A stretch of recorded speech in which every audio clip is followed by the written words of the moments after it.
Thank you, Senator. I want to, before I start, recognize my wife, Bridget. You may not know this if you don't know me that well. I hit the lottery 35 years ago when I married Bridget. So thank you, Bridget, for being here. I also want to know if you all did the same thing I did yesterday when I was watching ABC, the George Stephanopoulos show with Jonathan Carl was there. I instinctively picked up my phone and called 911 to report a murder. Senator Cotton absolutely destroyed him. Look, he destroyed him calmly, with facts. I mean, hate facts. Hate facts. And just gave it right back to him. Here's what's crazy. He's a journalist, supposedly. You know, that's like doing an interview with Kamala Harris's communications director. That's how bad they are. But look, we got it worse here in Ohio. We got it worse here in Ohio. Look, the Cleveland Plain Dealer, Spectrum, local NBC News, CBS, all of them are in a group called the Committee to Re-elect Sherrod Brown. That's what they want to do. They will do everything in their power to cover for him. We did this amazing event with veterans this morning at the VFW in Strongsville. Reporter came up afterwards. 8 out of the 10 minutes he interviewed both of us, abortion, abortion, abortion, abortion. Trump said this, Trump said that. They cannot run on policies. They're incapable of running on their record or the things that they want to do for the American people, because we've been alive for the last 4 years, haven't we? We were alive for the 4 years that President Trump was in the White House. What have we seen? A wide open border. A wide open border. I was with Tom Homan in Toledo a couple weeks ago. He said something that's so sobering. Like, if you really process the words. Tom Homan said, this is the director of ICE, by the way, Immigration and Customs Enforcement. He said, the United States government does not have operational control of its border. I mean, imagine a statement like that. A statement like that is so insane. Yet, why is it? Because exactly the policies of Kamala Harris and Sherrod Brown. They said the wall doesn't work, it's racist, we have to welcome immigrants. In fact, they're just saying, welcome the people who come here illegally. They're saying, make them citizens. Make them citizens. Look, I waited in line. My sister waited in line. My 5 brothers waited in line. My mom and dad did. All of us did to come into this country. Imagine how infuriating it is to watch people who didn't follow that process get rewarded by the country. Not even treated the same, rewarded. Let me give you a for instance that I want you to keep in mind tonight. If you serve this country in the United States military, like Senator Cotton did, please raise your hand so we can acknowledge you. Let's give him a round of applause, please. Thank you. Thank you. Thank you. I want you to think about something. You saw the hands that just went up. This government that we have in Washington, D.C., led by Kamala Harris and Joe Biden, Sherrod Brown, Chuck Schumer, and Nancy Pelosi, takes better care of the people who invaded this country illegally than our veterans. Now, to what extent do I mean by that? Last year, we spent $451 billion with a B taking care of illegals in this country. I pay $1,781 a month for my wife and I's medical plan. $1,781 a month. By the way, we're on Cobra because I sold my businesses. If I make that payment 1 day late, cancel. I'm talking about cancel. So Bridget, of course, says it in like 28 days before it's due. Because, of course, she just went through breast cancer. You can't have your medical coverage canceled. $1,781 a month, $6,000 deductible. I have to be in network. I have a big copay on my medication. But if an illegal immigrant in America needs health care, medical premium of $0, deductible of $0, copay of $0, in network doesn't matter. Whatever hospital you go to, just go there, you'll be treated.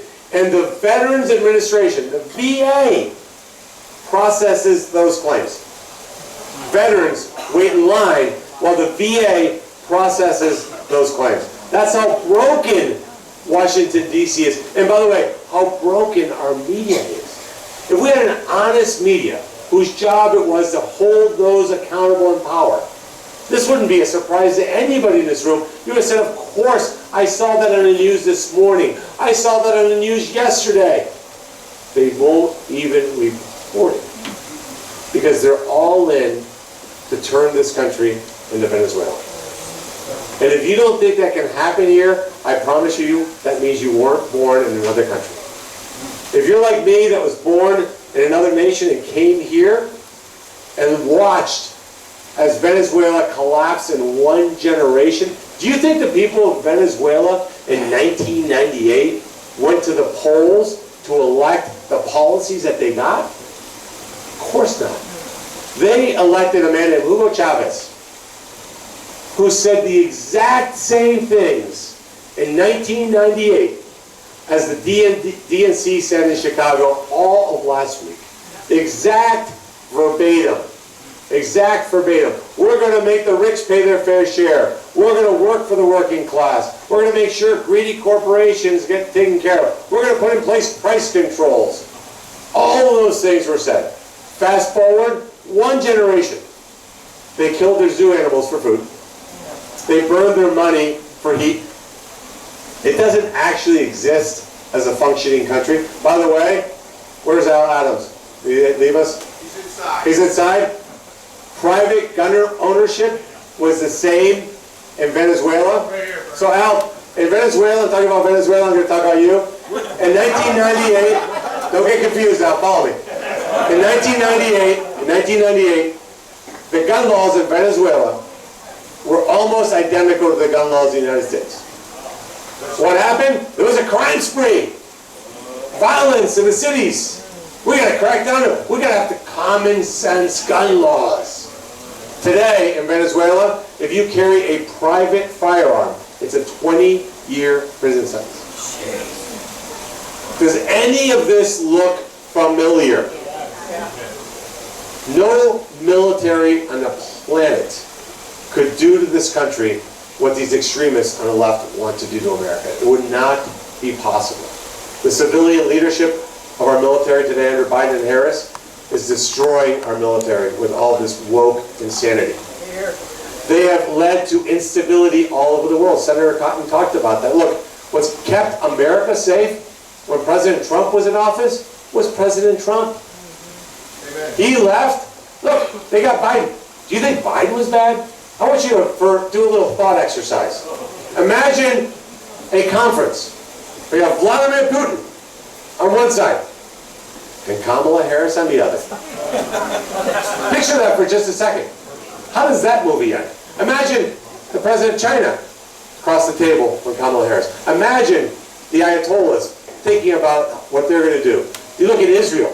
Let me tell you, you walk around the streets of Tel Aviv like Persian and I did about a month ago. Went there for a week. By the way, you know what? My wife's amazing. Episcopalian girl born in Valparaiso, Indiana. I said, honey, what do you want to do for your anniversary? We've been campaigning 7 days a week for the last 16 months. She goes, let's go to Israel. I want to see what's going on there. So we go to Israel. You walk around Jerusalem, there's not a human being that we ran into that isn't absolutely frightened to death at the prospect of a Joe Biden, Kamala Harris, 4 more years. It is an existential threat to that country. Hey, now, very different than the last time we were there. The last time we were there, we heard a lot of different opinions. But I can tell you this, there's no variance in opinion. Because you see, Kamala Harris and Joe Biden will crawl across glass to make a deal with the Ayatollahs. President Trump will put them back in the box. Make sure your friends understand that. This isn't about an election. You know, I get so frustrated. I'll say it the way Stan Brady would say it. I get so pissed off when I get Republicans, call it moderate independents, and say, oh yeah, but Trump is so rude. So rude. He said Whoopi Goldberg was fat. I said, they go, do you go grocery shopping? Are you paying your insurance bills? Are you seeing what's going on all over the world? And by the way, that personality is a feature, not a bug, when dealing with our enemies. You know, Putin knew that if something that he did would offend Trump or he got out of his box, it's possible you get a mean tweet or a nuclear bomb. And as a result, peace and stability reigned around the world. Make sure your friends understand that. So Senator Cotton said there's a lot of things you can do. Make sure you spread the word. But I want to share with you one more policy issue that really gets under my skin. As you know, I was in the retail automotive business. I started with one tiny little car dealership in North Homestead, Ohio, built 15 dealerships representing 30 brands, $1 billion in revenue. Big company. Employed thousands of people. I must have sold 1 million cars in my life, between the dealerships I had and the dealerships I worked for when I was a kid. I never had one client, not one human being. My office was right in the showroom. And I walked in, Bill, and said, okay, I saved up money for my new car. I'm ready to do this. Can you call Sherrod Brown and ask him what kind of car I should buy? Not one. But yet the government wants to tell us that we have to drive electric vehicles. You may not like it. Sorry, Daryl, you don't like electric cars? Too bad. They want to get rid of gas-powered cars, not because it's good or bad. They said so. Is that America? Is that the United States of America? That's insane. That is absolute lunacy. Sherrod Brown's all in for that. He says Kamala Harris, he loves her for so many reasons. You may hear that quote in a commercial or two over the next 10 weeks. They're best friends. He wanted to be her vice president. She campaigned for him in 2018.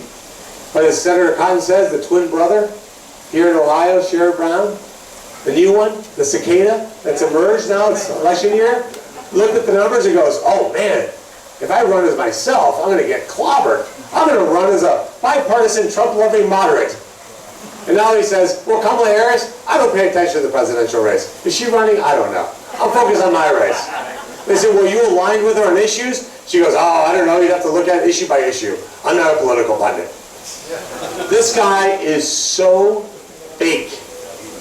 Let me give you an example of how fake he is. He talks about growing up with the sons of carpenters and plumbers. I think he went through he Googled blue-collar jobs and just started reading them. Pipe fitters and carpenters and drywallers, right?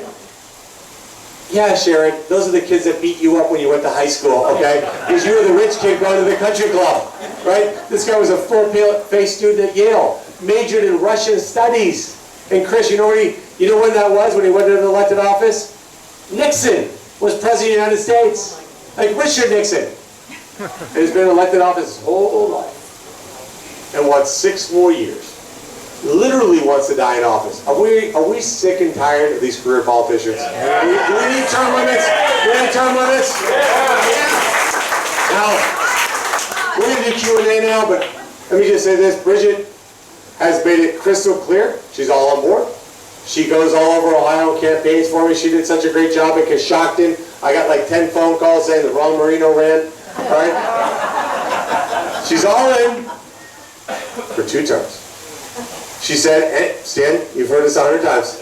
What happens in the 3rd term, Stan? You're on a new wife. 3rd term, 2nd wife. 2 terms. It's going to be 2 terms. Look, this is about service. It's about going down there and serving the country and coming home. That's what I'm going to do. Thank you for being here. Thank you to Chairman Fellows for committing today in writing, in blood, his sacred oath that we will win 80% of the vote in Lake County. And let's give a round of applause for that. All right, Chairman. Maybe a little more on Geauga. Look, every vote that we have here is a vote that offsets the lunacies in Cuyahoga County. So we need you guys on board. We need you guys spreading the word with your yard signs, phone calls, Facebook posts. Look, Stan, I want Mark Zuckerberg to call you personally and say, for the love of God, stop posting. That's too much. That's too much. Over the next 10 weeks, what is your plan? What can you do to make certain that we win this election? We cannot leave here without a plan. It's got to be, I think that sign's too small. I think that sign's too small. What signs can we put up? Where can we put them up? We cannot leave anything to chance. Nothing to chance. And just know, you believe in me, I believe in you, you work for me, I'll work for you. I'll never forget that this is the employee-employer relationship. I'm going to be your boss. I'll end with this with taking Q&A. I said that twice, but relax. All right, Carson was in the car driving up here with me, and we were on the phone, and a woman named Mary Jo called me from Marion, Ohio, on my cell phone. She goes, Bernie, I need a yard sign. I said, no problem, Mary Jo. Is this the number to call you on? She goes, yep. I said, okay, perfect. We'll get somebody to call you and get you a yard sign. I got the phone, Carson, make sure somebody gets her a yard sign. And he goes, you take all those calls like that? Here, I want you to think about this for a second. Is Mary Jo in Marion, Ohio, a citizen of Ohio? Yeah. She a voter? Yes, she is. If Jimmy Haslam called me, would you expect me to pick up the phone? If the Lindners called me, would you expect me to pick up the phone? If the CEO, Sherwin-Williams, called me, would you expect me to pick up the phone? What's the difference? No difference. No difference, right? They all get the same amount of votes. That philosophy is lost among politicians. It's lost. Look, when I give out my cell phone number to all of you, that business card goes to my phone. That's what I did with my clients, and you have my commitment, that's what I'll do with all of you. Because if you forget that, if you forget that it's your job to work for the voters, you end up with a rotten brain like Sherrod Brown, where he thinks you should honor him. You got to do something for him. He's not going to do anything for you. That cannot be the case. It'll never be the case with me. Again, thank you for being here. Let's take 3 or 4 or 5 questions, and we'll wrap things up. As I said, you guys know, easy questions, hard questions. Yes. So Carson, raise your hand.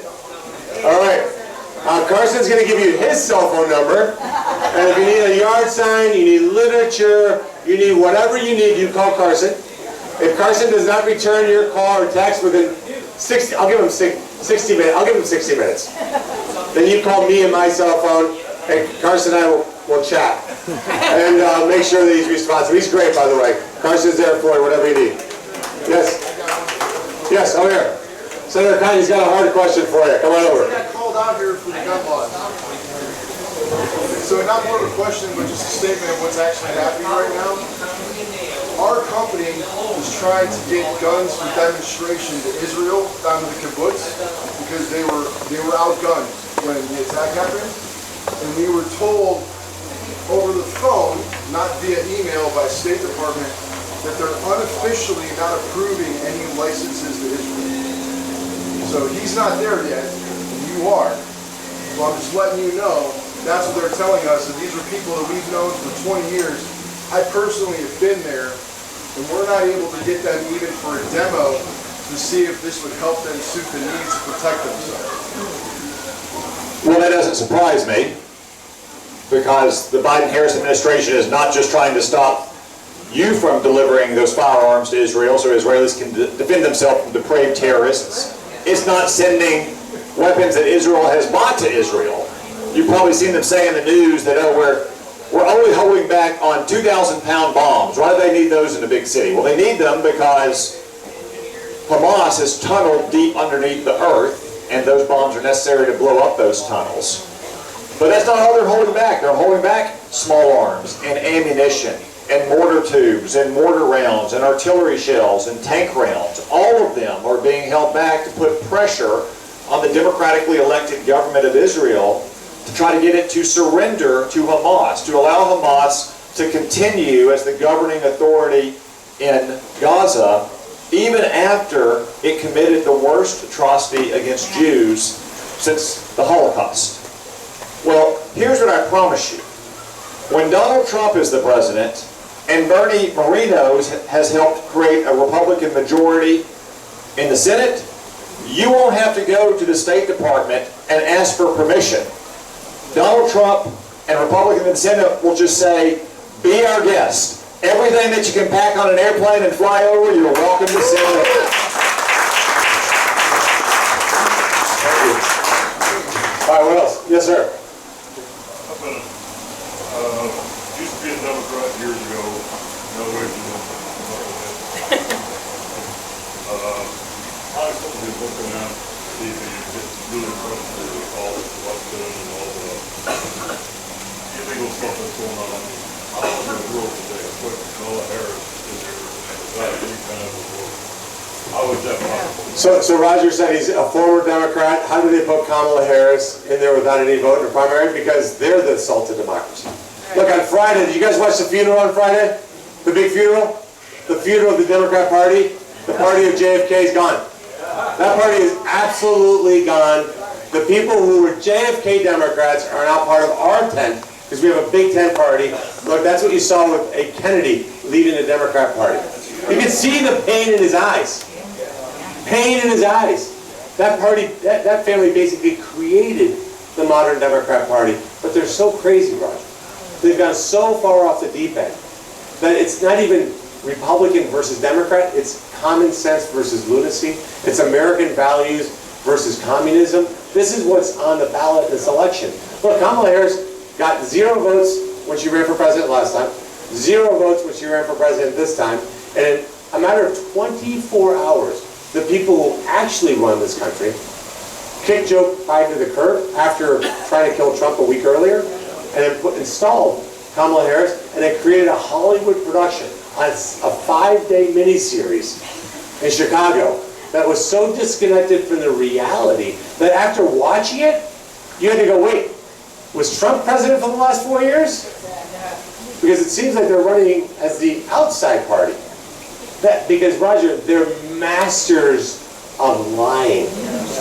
Masters of lying. This is the trait of communists. This is what they do. Margaret Thatcher said, when a communist is talking, they're lying. When a communist is silent, they're cheating. When a communist is in power, they're stealing. And when a communist is out of power, they're destroying. So keep that in mind. Margaret Thatcher, 40 years ago. Yes, sir.